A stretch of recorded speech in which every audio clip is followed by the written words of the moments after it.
Geophagia, also known as geophagy, is the practice of eating earth or soil-like substrates such as clay or chalk. It occurs in non-human animals where it may be in normal or abnormal behavior, and also in humans, most often in rural or pre-industrial societies among children and pregnant women.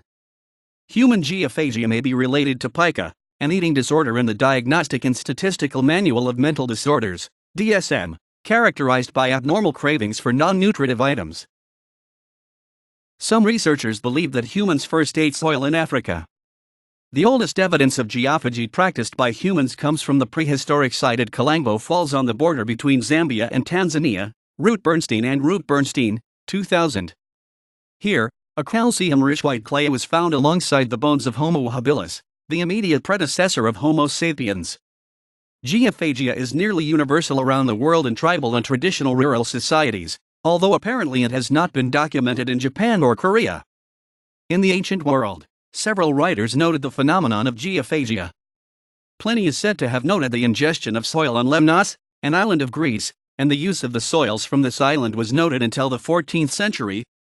The textbook of Hippocrates, 460 to 377 BCE, mentions geophagia, and the famous medical textbook titled De Medicina edited by A. Cornelius Celsus, 14 to 37 CE, seems to link anemia to geophagia. Early explorers in the Americas noted the existence of geophagy amongst Native Americans, including Gabriel Soares de Souza, who in 1587 reported a tribe in Brazil using it in suicide, and Alexander von Humboldt, who said that a tribe called the Otavacs ate large amounts of soil. In Africa, David Livingstone wrote about slaves eating soil in Zanzibar, and it is also thought that large numbers of slaves brought with them soil-eating practices when they were shipped to the New World as part of the transatlantic slave trade.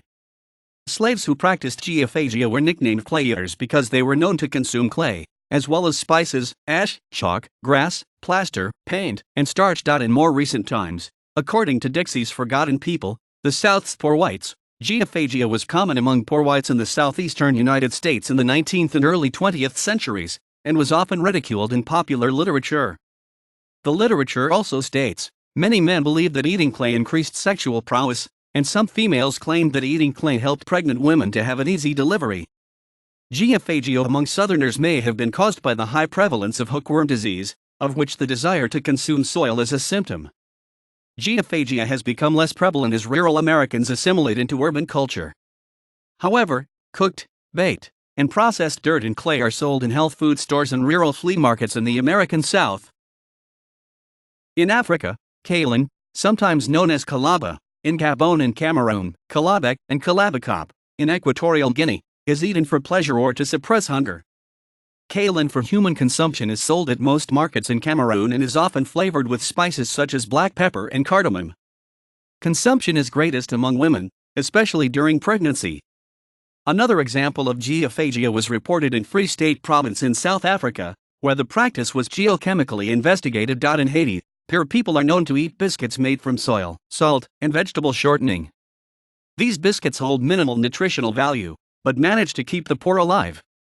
However, long-term consumption of the biscuits is reported to cause stomach pains and malnutrition, and is not recommended by doctors. Bentonite clay is available worldwide as a digestive aid. Kaolin is also widely used as a digestive aid and as the base for some medicines. Adipolgite, another type of clay, is an active ingredient in many anti-diarrheal medicines. Geophagia is widespread in the animal kingdom.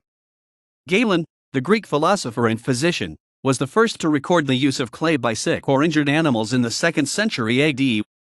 This type of geophagia has been documented in many species of mammals, birds, reptiles, butterflies, and isopods, especially among herbivores. Many species of South American parrots have been observed at clay lakes, and sulfur-crested cockatoos have been observed ingesting clays in Papua New Guinea. Analysis of soils consumed by wild birds show that they often prefer soils with high clay content, usually with the smectite clade families being well represented. The preference for certain types of clay or soil can lead to unusual feeding behavior. For example, Peruvian Amazon rainforest parrots congregate not just at one particular bend of the Mana River but at one specific layer of soil which runs hundreds of meters horizontally along that bend. The parrots avoid eating the substrate in layers 1 meter above or below the preferred layer. These parrots regularly eat seeds and unripe fruits containing alkaloids and other toxins that render the seeds and fruits bitter and even lethal. Because many of these chemicals become positively charged in the acidic stomach, they bind to clay minerals which have negatively charged cation exchange sites, and are thereby rendered safe. Their preferred soils have a much higher cation exchange capacity than the adjacent, rejected layers of soils because they are rich in the minerals smectite, kaolin, and mica. The preferred soils surpass the pure mineral kaolinate and surpass or approach pure bentonite in their capacity to bind quinine and tannic acid. In vitro and in vivo tests of these soils and many others from southeastern Peru indicate that they also release nutritionally important quantities of minerals such as calcium and sodium. In the Manu River example cited above, the preferred soil bands had much higher levels of sodium than those that were not chosen. Repeated studies have shown that the soils consumed most commonly by parrots in South America have higher sodium contents than those that are not consumed. It is unclear which factor is driving avian geophagy. However, evidence is mounting that sodium is the most important driver among parrots in southeastern Peru. Parrots are known to eat toxic foods globally, but geophagy is concentrated in very specific regions. Researchers Lee et al. Show that parrot geophagy in South America is positively correlated to a significant degree with distance from the ocean. This suggests that overall lack of sodium in the ecosystem, not variation in food toxicity, is a better predictor of the spatial distribution of geophagy. This work, coupled with the recent findings of consistently high sodium levels in consumed soils, make it highly likely that sodium is the primary driver of avian geophagy among parrots, and possibly other taxa, in the western Amazon basin.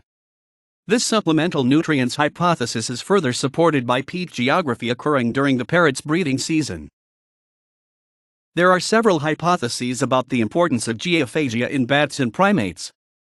Chimpanzees in Kibale National Park, Uganda, have been observed to consume soil rich in kaolinite clay shortly before or after consuming plants including Trichilia rubescens, which possesses anti-malarial properties in the laboratory.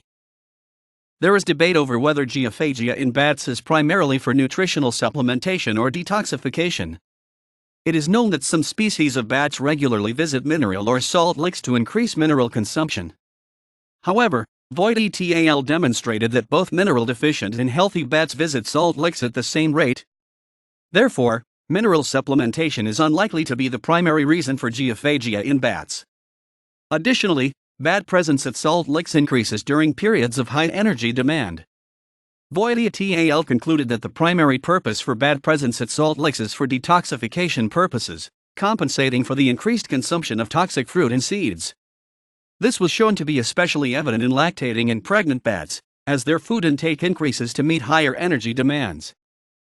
Clay minerals have been reported to have beneficial microbiological effects, such as protecting the stomach against toxins, parasites, and pathogens. Humans are not able to synthesize vitamin B12, cobalamin, so geophagia may be a behavioral adaptation to obtain it from bacteria in the soil. Mineral content in soils may vary by region, but many contain high levels of calcium, copper, magnesium, iron, and zinc, minerals that are critical for developing fetuses, which can cause metallic, soil, or chewing ice cravings in pregnant women. To the extent that these cravings, and subsequent mineral consumption, as well as in the case of cravings for ice, or other cold neck vasoconstricting food which aid in increasing brain oxygen levels by restricting neck veins, are therapeutically effective decreasing infant mortality, those genetic predispositions and the associated environmental triggers are likely to be found in the infant as well. Likewise, multi-generationally impoverished villages or other homogeneous socioeconomic closed genetic communities are more likely to have rewarded gene expression of soil or clay consumption cravings, by increasing the likelihood of survival through multiple pregnancies for both sexes. There are obvious health risks in the consumption of soil that is contaminated by animal or human feces, in particular, helminth eggs, such as Ascaris, which can stay viable in the soil for years, can lead to helminth infections. Tetanus poses a further risk. Lead poisoning is also associated with soil ingestion, as well as health risks associated with zinc exposure can be problematic among people who eat soils on a regular basis. Gestational geophagia has been associated with various homeostatic disruptions and oxidative damage,